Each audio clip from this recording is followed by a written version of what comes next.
Okay, this is how you would use the snipping tool. First of all, you got to pull up the snipping tool. So if you click down here and type here to search and just type SN, it's going to pull up the snipping tool. Left click on it. And then let's go ahead and pin it to your taskbar. So over here, you'll find the icon wherever yours is at down here. Right click on it and then left click on pin to taskbar. That way it's always there. You don't have to search for it each time. Okay, this little window here, you can move around anywhere you need to move it out of your way.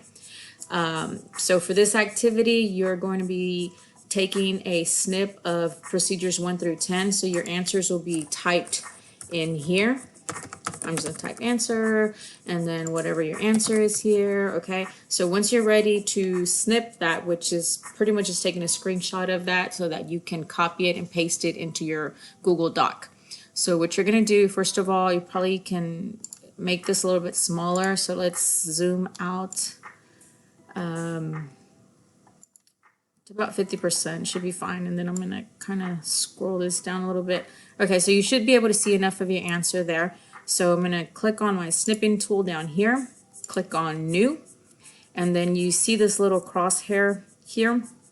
You're going to left click and drag. So you're going to hold it and drag it down, and pretty much you're taking a screenshot of your answers, whatever you need to turn in. So then you'll let go.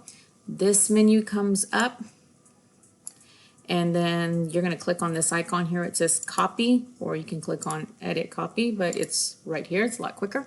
So you click on copy, and then you're going to go to your Google Doc, and I've already done it, and then you're going to Control V or right click and paste it. If it comes out too big, then you can resize it, as long as I can read your answers just by moving it, taking the corners and moving it.